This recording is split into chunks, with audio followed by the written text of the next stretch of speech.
Welcome everyone to Beaver Branch Disc Golf Clinic Step 11, Beginner Novice Distance.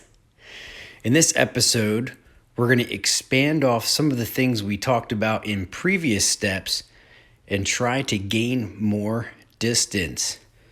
Starting off with those lower speeds and then working our way up into more higher speed discs. So this is with Brian Morris, PDGA 16791, and here he is. Greetings. Welcome back to Beaver Branch Disc Golf Clinic, Step 11. My name is Brian Morris. I'm a member of Team Trilogy, PDGA 16791. Again, this is Step 11, and we're going to be working some distance here. So a natural tendency or common problem for beginners and novices is to want to release the disc on hyzer and cause it to do a flex shot or hyzer flex shot like this.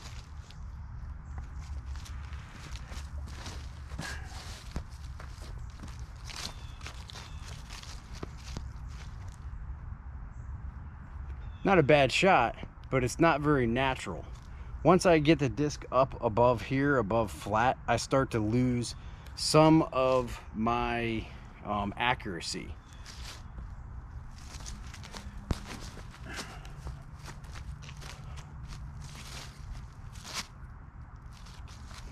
So what we want to do is go back to step one, learning how to release that disc with hyzer and generate enough snap and arm speed so that we're making those discs stand up. So we're gonna go back to step one real quick. Bear with me, and then we'll move on and talk about beginner and novice distance. Okay, so we're gonna go all the way back to step one of the series, which was all about throwing putters straight, getting the correct hyzer snap and arm speed to make them go straight. And I feel like this is the foundation of correct form. Often hearing pros talk about working on their form by going back to throwing putters. A quote in the disc golf world about distance is, "Slow is smooth and smooth is far." So as you are working your run up, don't worry about moving fast and being out of control. You want to work that run up so it's actually more of a walk up. So I'm throwing pures and keystones here. Again, just trying to get my form, get a little bit warmed up. Keystone has more glide.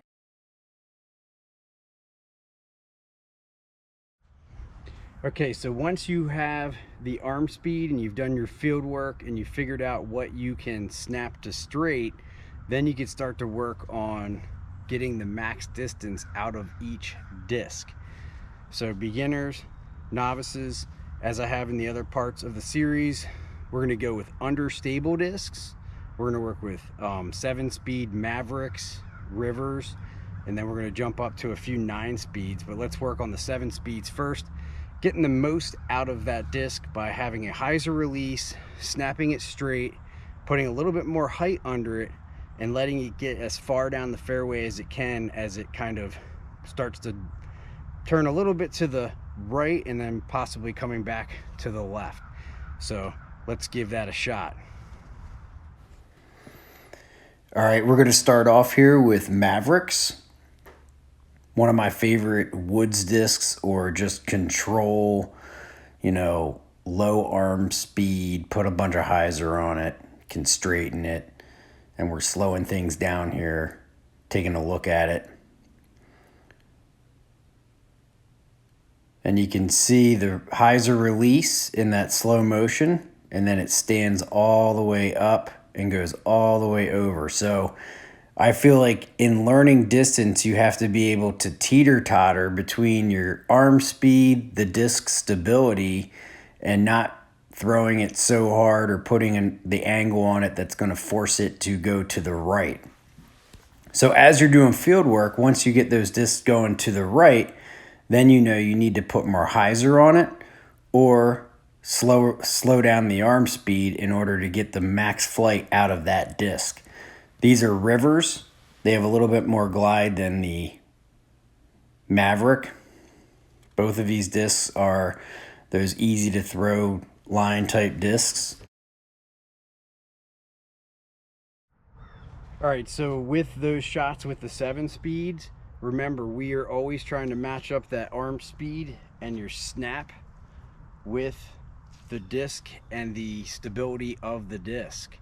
Just want to remind you, as I have in other parts of the series, that if we had a headwind coming towards us, those discs would, the stability of those discs would drop considerably. And at that point, that's when you kind of step it up either in speed or stability of your 7 speed. So I might go to an Explorer for that same straight shot because I have a headwind. That headwind increases my ability to have arm speed. Okay, we're gonna move on to the step 9s here. Again, just trying to max out on these particular drivers, trying to get them to stand up and fly as far as I can get them. Up first here, I'm going to be throwing the West Side Discs Hatchet.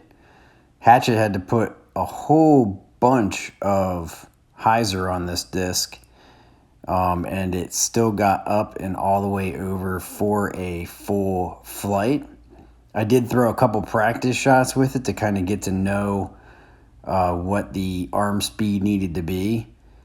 But if you want to see a full flight, I would say that's a good example there with the Hatchet. Up next is going to be the Escape, which is a fairway driver that acts like a distance driver. I hear so many people say that. I do throw the Escape. I like it for straight shots, and it gets a good amount of distance. Again, figuring out the exact angle and the arm speed to get a full flight out of a disc. All right, so you want to match up your arm speed with the stability of the disc, trying to get that hyzer snap to get up and over with enough height so that it can come back still. That's how you get max distance on any of your discs, whether it's a putter, a 5-speed, a 7-speed, 9-speed.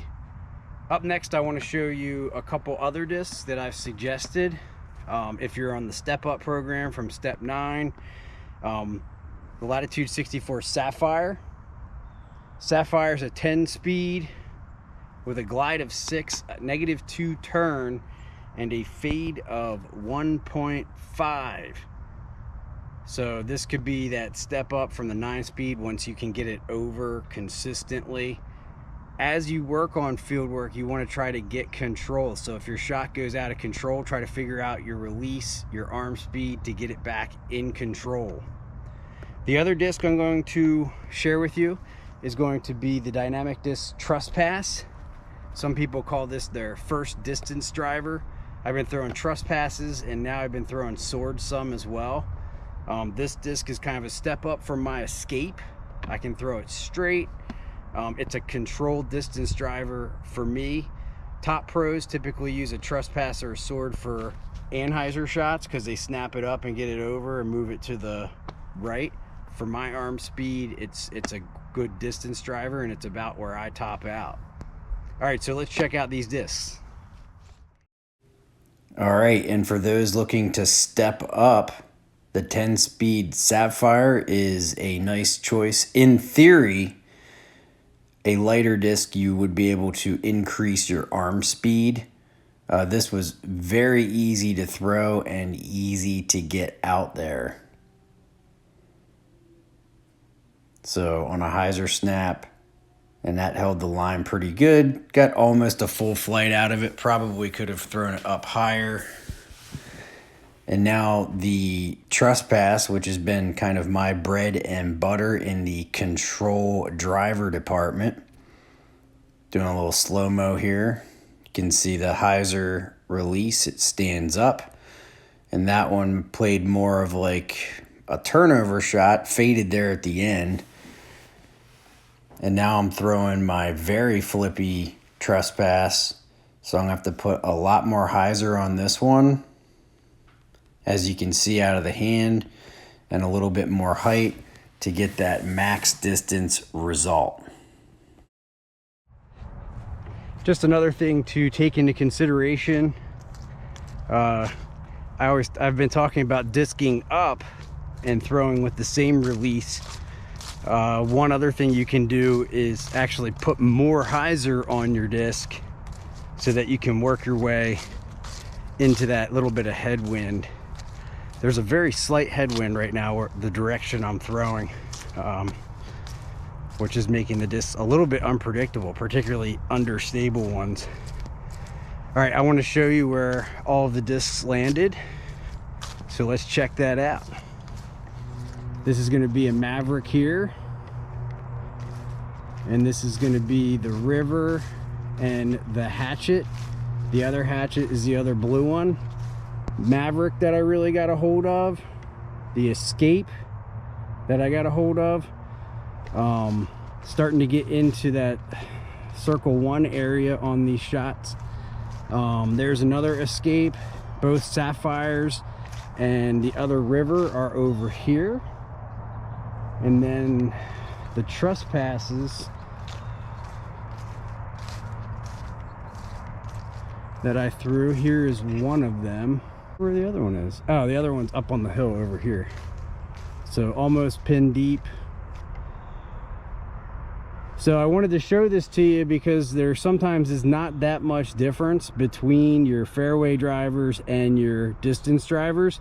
You can see in this case I did get both of those Trespasses, the 12 speeds, way up here by the pin, and then once you get to 9 speed, the difference is only maybe 30 feet between here and there on most of these 9 speeds.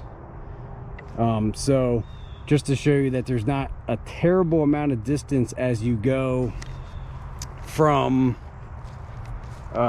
one number to the next. So as you go from a mid-range to a fairway, the increments are relative, but it could be anywhere from 30 feet to 60 feet, all depending upon the shot.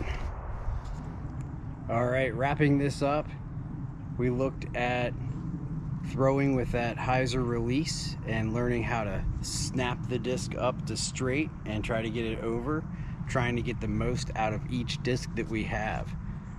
That, as opposed to throwing anhyzer / flex shots where you're getting it out there, that's an effective way to throw. However, you can lose control, or I believe that you lose control as you do that.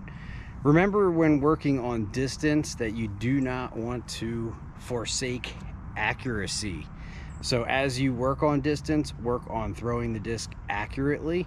It's easy to run up there fast and get out of control and throw shots, but learning how to throw under control and getting your correct arm speed and snap on the disc to get it to get up and over is very important as you conduct your field work.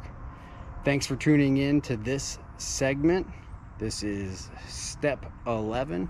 We have one more, and that's going to be on upshots. See you on the next one.